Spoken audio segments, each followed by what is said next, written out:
HK ન્યૂઝમાં આપનું હાર્દિક સ્વાગત છે।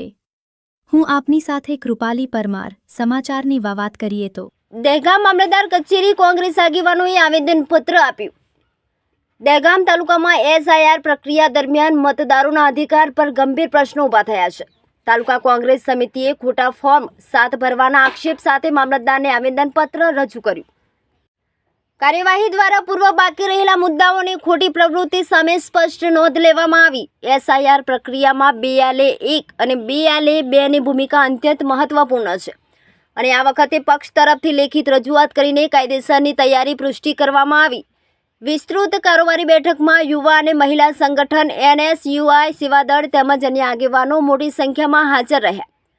કોંગ્રેસના આગેવાનો મતદારોના અધિકાર સુરક્ષિત રાખવા માટે મક્કમ અને સતર્ક રહેવાની જાહેરાત કરી રહ્યા છે। પક્ષની કામગીરી લોકશાહી અને મતદારોના અધિકાર સુરક્ષિત રાખવા માટે મહત્વપૂર્ણ પગલું સાબિત થાય તેવી અપેક્ષા છે। સમગ્ર પ્રક્રિયામાં કોંગ્રેસ કાર્યકરો અને આગેવાનો જવાબદારી અને એકતા સાથે ભાગ લઈ રહ્યા છે, જેથી કોઈ પણ ગેરરીતિને કાયદેસરની દ્રષ્ટિએ ટાળવામાં આવે। દહેગામ તાલુકા કોંગ્રેસ સમિતિનો પ્રયાસ લોકશાહી માટે નમૂના સ્વરૂપ અને અસરકારક રહી રહ્યો છે। SRIની કામગીરી માટે અસંતોષ હોવાના કારણે દરેક પાર્ટીઓએ આવેદન આપ્યો તો આજે કોંગ્રેસ પણ આવેદનપત્ર માટે આજે મામલતદારશ્રીને કોંગ્રેસ પાર્ટીના બધા સર્વ આગેવાનો પ્રમુખો તમામ જઈ અને એમને એક વિનંતી કરી કે સાહેબ અત્યારે હાલ 70 લાખ જેટલા ફોર્મ નંબર 7 ખરા એ ભરાઈ અને રદ થાય છે। ગુજરાતની અંદર આ પરિસ્થિતિનો સામનો કરતો વોટ્સઅપ ફેસબુક ઉપર તમે જોતા હશો સારી રીતે।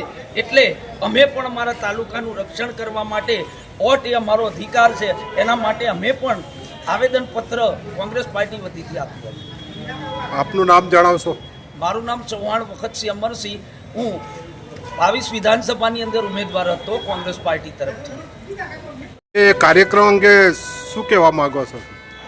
આજ રોજ મામલતદાર સાહેબને આવેદનપત્ર આપીને SIR જે પ્રક્રિયા ચાલુ છે તેની અંદર ફોર્મ નંબર 7 જે ખોટી રીતના ભારતીય જનતા પાર્ટી દ્વારા ખોટી રીતના રજૂ કરવામાં આવ્યા છે તેની અંદર નામો કમી કરવા માટેની અરજીઓ થઈ છે। તે અરજદાર પોતે જેના નામો કમી થાય એમને પણ ખ્યાલ નથી। તે અનુસંધાને આજ રોજ આવેદનપત્ર આપી અને સરકારશ્રીને રજૂઆત કરવા માટે આહવાન કર્યું। આજે એવી કઈ ખબર પડી કે આ નામ કમી કરવામાં આવે? સમગ્ર ગુજરાતની અંદર આ SIR પ્રક્રિયા ચાલુ છે અને સમગ્ર ગુજરાતની અંદરથી જેટલા પણ અત્યારે હાલ સોશિયલ મીડિયા ઉપર પણ એટલા બધા કોલો એટલા બધી વિડીયો પણ જાહેર થયેલા છે કે ખોટી રીતના ભારતીય જનતા પાર્ટીએ ખોટી રીતના ફોર્મ નંબર 7 ભરીને અને નામો કમી કરવા માટે અરજીઓ કરી।